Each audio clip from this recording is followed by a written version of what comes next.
Hey everybody, Aaron Cowan, Sage Dynamics here with a review of the Stealth Arms Platypus.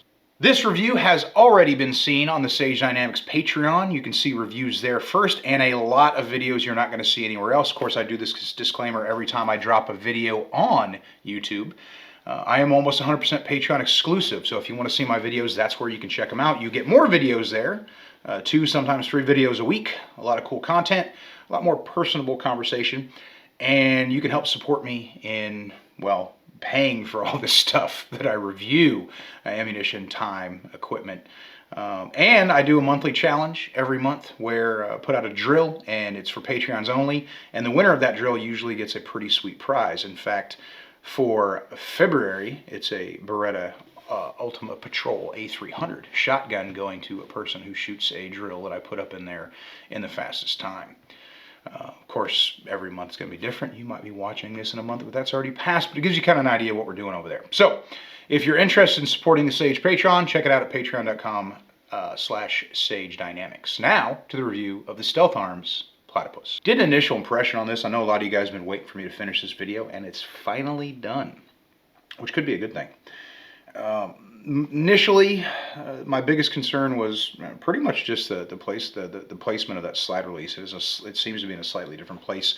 Not a big deal because I'm left-handed, so I manipulate with that index finger. Another concern that I had initially was magazines. Using a traditional polymer mag, the Gen 4 and above, they don't have that metal fillet or that exposed metal sleeve like the Gen 3s do.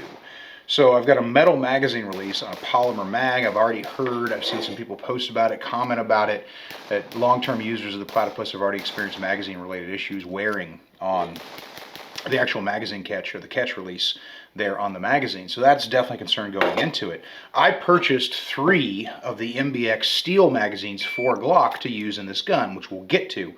But because they're so expensive, I only bought 3 of them.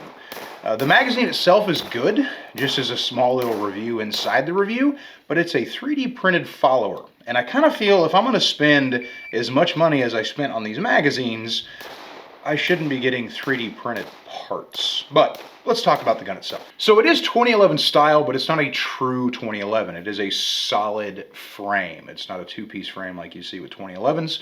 And it has a Glock grip angle, which is a little bit of a departure by a matter of degrees, literally speaking, than what you're going to get from a traditional 2011. Other than that, controls are the same. You get online, you can order these things. I ordered one threaded with a direct mill footprint for the acro, and I got it, I think it's desert tan with OD green, or it could be flat dark earth with OD green, I'm not really sure. As far as spec goes, light mounted easily. The footprint for the acro is fantastic. The backup iron sights are unobtrusive, small and out of the way, and very well protected by the overall footprint of the gun. And this is just a small detail, but I think it's super cool. So it comes with a thread protector that's matched to the barrel, and it has the little rubber grommet built into it. So if you don't know this is something that's definitely important. Now, it's built into the thread protector, so when I screw it on, once it gets that rubber grommet, I get a lot of positive pressure so it doesn't come unscrewed when shooting, which it didn't throughout the review process. What a lot of companies do is they put a rubber O-ring on the barrel itself, which is fine, but you're supposed to take that off before you put a suppressor on it because it can cause, it would probably never happen, but it could happen. Same reason you use a crush washer on a muzzle device that you're going to suppress. Is it can cause a slight deviation in angle based on the seating footprint. Not an issue with this gun, obviously, because of that small attention to detail. My initial feelings, like I told you guys, I was really warming up to the gun. When I first saw it, one, I still don't like the name, and I never will. But it just seemed kind of like a gimmick. Like someone was like, hey, let's do this, and then there were some high fives, and they did it. And then they kind of waited to see if anybody didn't like it or if anybody started complaining about it. What I found getting through that first 500 rounds into the second 500 rounds is this is a very well executed gun, especially for what I would consider almost to be an uphill battle. You're dramatically changing the magazine feeding system for a 2011 style gun, or a double stack 9mm 1911, whatever you want to call it. So you already kind of have an uphill battle there. One of my biggest complaints, ironically, with the 2011 has always been the magazine. One, the price. Two, up until recently, and I'm talking the past 10 years, 2011 magazines were very much like 1911 magazines. You'd put it in the gun, you'd lock it to the rear. If it didn't lock back, you take that mag out and you throw it in the trash. Another one, try it, it's going to work. 2011s are a lot. So some of my 2011s are very similar in that regard. Some of my Gen 1 STI mags, they don't lock anything to the rear. I've got MBXs, I've got Atlas, I've got MBX, and I've got Duramag for the Prodigy. And even the lower end magazines like the Duramags are very good compared to what we used to have to deal with 10, 15 years ago. Even though the 2011, relatively speaking, is somewhat new as far as popularity, pervasiveness, and offerings. The Platypus running off a known quantity being the Glock magazine. Now, my biggest concern, like I told you guys about, was that Glock mag not dropping free, or any kind of hang-up issues, or tolerance issues, or polymer on metal. So I bought the MBX mags to use those. What I found is the Glock mags are consistently more reliable as far as dropping free than the MBX magazines, which is very disappointing because I bought 3 of them and now I probably won't use them that much. I may throw them in my actual Glocks, but if I do that, then I'm going to have to replace the polymer magazine release with a metal magazine release, which is doable. A lot of people offer those. With the polymer mag and the metal magazine release, I don't really have that option, at least readily available. So that's something I'm going to look at in the future. One thing that definitely appeals to me right off the bat with this gun is, of course, the depth of the footprint. One thing I've said in other videos, and I'll continue to say, is you can go deeper footprint-wise in a 2011 or a 1911 slide than you can any other gun, any other common gun. Because no one's really building guns around optics yet, but we're getting close. Because you can go deep is great, but based on your footprint, you can't go very far back unless you want to lose those rear iron sights. So the optic sits right up against the breech face, which isn't a big deal functionally, but it means I'd say 30 or 40 rounds, I'm starting to notice stuff on the window of my optic. So I didn't actually clean the window of this optic throughout the 2,000 round review process to see what would happen. Right around 750, 800 rounds, I was shooting occluded, meaning I couldn't see through my optic well enough to see what I'm aiming at. My non-dominant eye was picking up the data, my dominant eye was seeing the dot, and my brain was combining those two images, which is a great way to practice to shoot red dots anyway. So I completed a considerable amount of the review process, not being able to see through the optic. I just wanted to see how bad it would get. And it got bad enough to where I couldn't see through the optic itself. Even before I started putting a suppressor on this thing, I was having that issue. Now, overall performance, the gun is incredibly accurate for what it is. Given the price point, I've seen some 2011s that cost a third or at half or 100% more than this thing shoot as well. Reliability through the 2,000 rounds was fantastic. I didn't have any issues. Every now and then I'd get a little bit of a hiccup where the slide would kind of stutter, either in ejection or going back into battery after a reload, but it never caused a double feed or any kind of stoppage. So it was just a little stutter. I noticed it and I just kind of like, okay, that's fine. I just attributed that, at least initially, to Cerakote break-in. When it happened at 1,500 and then 1,700 rounds, it was probably ammunition related. The gun feels like it's sprung correctly. I think a lot of that is due to weight. Now, throwing the suppressor on it, I shot a couple different suppressors on it, and it ran fantastically. I wasn't sure because it shares I think it's about an 80% parts commonality with a 2011, but that 20% can be a huge factor. So when I was suppressing it, I was wondering if it was going to be as reliable as a traditional 1911 or 2011 is suppressed. Definitely, from my experience, one of the most reliable handguns suppressed, because a lot of your striker-fired guns, and even some double-action, single-action guns like the Beretta, can be pretty finicky when suppressed if they're not sprung properly. I didn't have to change anything on this gun. I threw a can on it, I shot it, it worked great. And because I'm already having a lot of gas come out near that breech face, the suppressor didn't seem to add to that problem. It just continued the same problem I was already having. Compatibility with holsters wasn't an issue. It worked in my I have a 5-inch Safarland. It's for a 5-inch staccato through Safarland. I ran it through that. I also have a US duty gear that's for a 5-inch 1911. Ran it in that, and then from concealment using a Filster floodlight, ran it in that. No issues whatsoever. The controls are exactly what you'd expect them to be. I kind of got the low profile ambi safety, and then I've got the magazine release, which is not comically or tactically or competition size. Talked about the slide release and then the trigger. It's a straight to the rear trigger. It's definitely a heavier pull than some of the other 2011s that I have, but I kind of appreciate that because it's not a heavy trigger. On my trigger meter, I was braking right around 4.25 to 4.5 consistently. So overall, it feels more akin to a duty gun as far as trigger performance goes than like a competition or a race gun.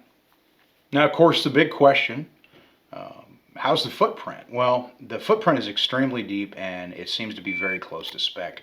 There's going to be some variation in tolerances between the gun and the optic. So if I grabbed 3 Acros and mounted them, they'd all mount technically a little bit different. I use the Acro for the review because it's a known quantity. I don't really have to worry about it inadvertently losing 0 when I drop it. Now, of course, if that happens during a drop test, I got to make sure it's not the optic, which is a totally different process, and I have to do it. I do it if I have to do it. But running the P2 on there, because it sits so low in the footprint, it was just a natural, intuitive presentation. The grip angle didn't cause any inadvertent issues with dot acquisition. And then we got into those drop tests. First up, let me show you guys a 5-round group I fired for 0 confirmation. As you guys know, 25 yards, 124 grain gold dot, bag supported.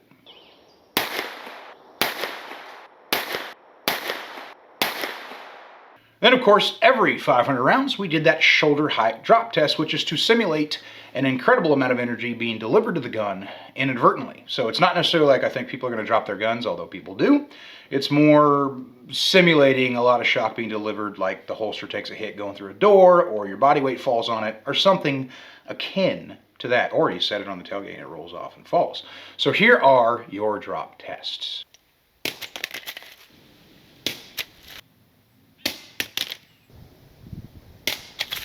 Happy to report, of course, the Acro P2 made it through. A little worse for wear, but everything's functional and good to go. Now, the moment of truth, of course, did it maintain 0 through those 4 drops? Is the footprint consistently good enough to not allow any inadvertent movement or shift to the optic? So here's a 5-round group fired after the final drop test, 25 yards, 124 grain gold dot, bag supported.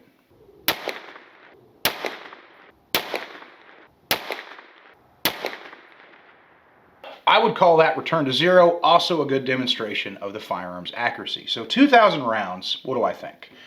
This gun is just really fun to shoot. I did not expect to like it as much as I did. And I try to stay objective. I really do, but I'm human. So sometimes when I look at something, I'm just like, I got to the point now with optics, I can usually look at an optic and be like, oh yeah, that's going to break. Or recoil will kill that. I walk around SHOT Show and just turn my nose up at some of these budget-minded products because they're marketed to a lowest common denominator of consumer. And there are guns that are like that too. So there's entire industries of firearms, tiers of performance and tiers of quality where they may have something that seems innovative, but in reality it's more of a gimmick. And initially when I first heard about the Platypus, that was my reaction. I was like, oh, a gimmicky gun. But people kept asking about it, and that's what kind of clued me into the fact that maybe there was more to it than I was thinking. And I definitely have to kind of check my premise and check my attitude when things like that come up because I don't want to turn into a firearms elitist, but the risk is always there. So I finally was like, you know what, I'm just going to buy one of these things and we'll just see what happens. I figured worst case scenario, I wouldn't like it, but they're popular enough I could resell it no problem whatsoever. I am never getting rid of this gun. In fact, I'm probably going to keep using it quite a bit. I think that it is a really well executed idea. They took the problem and they solved it. So to me, and this is probably different from their vision statement or mission statement or whatever, but to me, they took what is an annoying issue, Glock magazines, and they coupled it with a gun where the magazine performs better than in the gun it was designed to perform in. And if you guys are curious, my complaint about that is polymer on polymer. In the Glock, the mags are light and they don't drop free as easily as they should. Where almost every other polymer gun out there is metal mags and they drop free fine. So taking a polymer magazine and putting it in a metal gun is kind of a reverse of that situation. Instead of a metal mag and a polymer gun, I've got a polymer mag and a metal gun and it performs fine. It also presents a more reliable, I think, presentation of grip angle, because they had to go a little bit different for the Glock presentation. And I don't know the specific angle degrees on it. I wasn't able to find that online, but just eyeballing it next to a Glock, I can see the difference. And also, usually your grip angle is determined by the feeding of your magazine. That's why when you run these in PCCs, the mag goes in like that and not like that. And what a lot of people will tell you, the people who know, it's a lot harder to design a reliable magazine than it is to design a reliable gun. And I tend to believe that. But as far as the Platypus's execution goes, it's not a gimmick. I don't see anything gimmicky about it whatsoever. Of course, I may change my mind 5,000 rounds in, but I really don't see that happening. It's consistently accurate, it's reliable, the recoil is completely reasonable, the function of the gun isn't atypical. It performs like a 9mm metal 5-inch gun. And that's kind of hard to pull off when you're using an operating system like the single action Oni Browning design. I can't think of anything that I would want to significantly change about this gun in keeping in line with the 1911 style controls. I've always wanted a right side release for left-handed shooting, and not going to happen. There's a company in Italy that makes them, but I haven't been able to find them in the US. I don't know how reliable they are. I might want one without a grip safety, but overall consistent performance and the shootability, if you will, of the gun are just fantastic. It's a fun gun to shoot, it's an accurate gun to shoot, it's a reliable gun to shoot, and I feel like it has a place outside of the curiosity or the gimmick category consistently. I think long term that they're definitely going to have more success with this gun. Other people's opinions, of course, are going to vary. It is still a departure, and it still does give some people that gimmicky feel because they took a 1911 and made it feed off of Glock mags. But you're seeing that pop up. Like we talked about the Oracle Arms, how that's basically a 2011 that feeds off a Sig mag. So other people are starting to take the same approach. And honestly, I don't think Stealth Arms has gotten the credit they deserve in regards to this gun. I would like to see them rename it. I'm not going to get away from that. I will not change my mind on that. I just do not like that name, but that's just my personal opinion. I'll probably just, I don't know, live with it. If you guys are curious about the Platypus, I know some of the Patreons already have them, and this is hopefully confirming what you already know. Not like you needed me for that. But if you were on the fence about this gun, buy one. If you have a 2011 now and you're kind of meh on it, sell it, buy one of these. It's a fantastic amalgamation of functionality from magazine to performance to reliability, at least 2,000 rounds in. It's got a lot of things going for it, and there's just nothing about it that I significantly say I hate or even don't like. The only hang-up issue I really had was that slide release, and I've been dealing with that my whole life with 2011s anyway. So for me, I'm always going to mag release, slide release, back to work. So it's not a big deal for me at all. As a right-handed shooter, you guys are probably already used to break and grip anyway, so it wouldn't be an issue. So yeah, Platypus. Get one if you were curious. If you're thinking down the road, you know, I already covered every category, what kind of gun should I get? I think you can safely buy one of these and not worrying about it being a gimmick factor. And when it comes to customization, if you're into that, they've got a ridiculous amount of options when it comes to color combinations, threaded, non-threaded, optic footprints. Pretty much every category you'd want, and it feeds off of very inexpensive Glock mags. Till next time, Patreons, Aaron Cowan, Stage Dynamics, train accordingly.